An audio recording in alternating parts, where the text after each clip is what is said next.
Hello everyone and welcome back. This video goes out to all my nerd friends out there. Sure about this? Yeah, man, just go, hurry.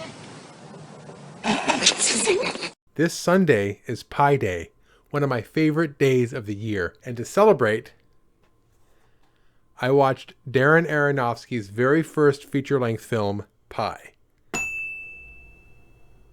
Pi is about a brilliant mathematician named Max Cohen who goes crazy trying to find the pattern to the stock market. My hypothesis. Within the stock market, there is a pattern as well. Right in front of me, hiding behind the numbers. The movie was filmed in black and white. I think it was done this way to represent how Max sees the world. When he was a kid, he stared into the sun for so long that his eyes burned shut, and I don't think his vision was ever the same since. At first, the brightness was overwhelming, but I had seen that before. I kept looking, forcing myself not to blink. And then the brightness began to dissolve. My pupils shrank to pinholes, and everything came into focus. And the visuals of this movie also do such a great job at taking you inside Max's head. He really is brilliant, and his mind is constantly racing.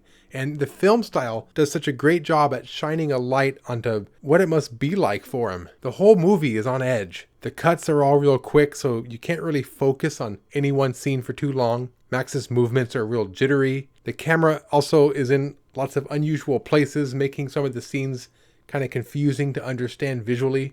For instance, there's a few scenes where they actually put the camera in a harness right in front of him, so all you can see is the actor's head as he kind of moves around the environment, which really is like unsettling. The music also is so fast-paced, so even the more conventional scenes are given a lot of intensity.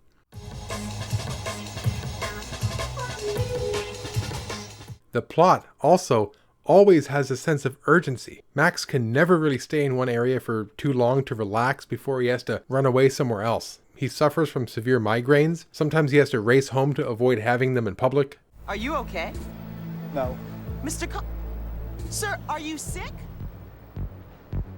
He's also pursued by a couple of people. There's a rabbi who really wants Max's help trying to decipher a numerical code hidden inside the Torah. Torah is just a long string of numbers. Some say that it's a code sent to us from God. That's kind of interesting. There's also a woman from Wall Street who knows that he's researching a pattern to the market, and she wants to know what he's found out.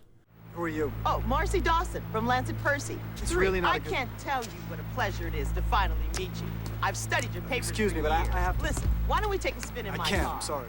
He doesn't really want to help either of them, but they're so persistent that he has to actively avoid them. He even starts to get paranoid that they're spying on him, so he's always looking over his shoulder. It just creates a real sense of momentum that is so stress-inducing. You could just imagine how it must be in Max's head. The calmest moments in the movie are when he's with his friend Saul.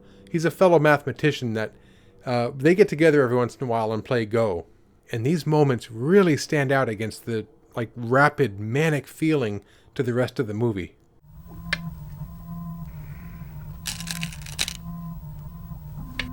It's so refreshing for us as a viewer, but especially for Max to just have moments where he can take a breath and relax. It's in one of these moments that Saul warns Max about getting too obsessed with the pattern to the stock market. He suggests that maybe there isn't a pattern after all. He compares the stock market to pi, which is an irrational number that doesn't end and never repeats. I spent 40 years searching for patterns in pi. I found nothing. Max, though, doesn't listen. He continues with his research until he goes so mad that he does something so drastic. You gotta watch it. He doesn't die, but he comes close. As a huge math nerd, I love this movie. Darren Aronofsky really did his homework for this film. There's plenty of great visuals and anecdotes of math throughout the entire movie.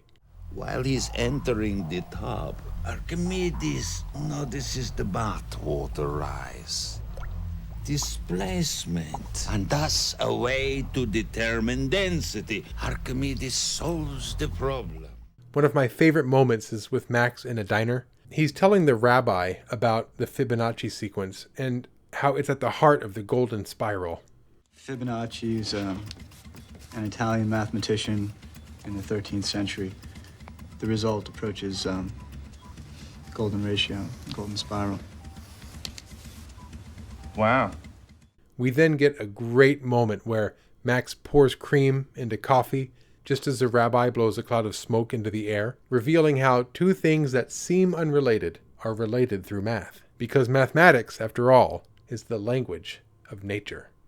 1326, restate my assumptions. Everything around us can be represented and understood through numbers. If you graph the numbers of any system, patterns emerge. Therefore, mathematics is the language of nature. Happy Pi Day, everyone, and thanks for watching. My name's Kenny, and until next time, let's not just watch movies. Let's talk about them too.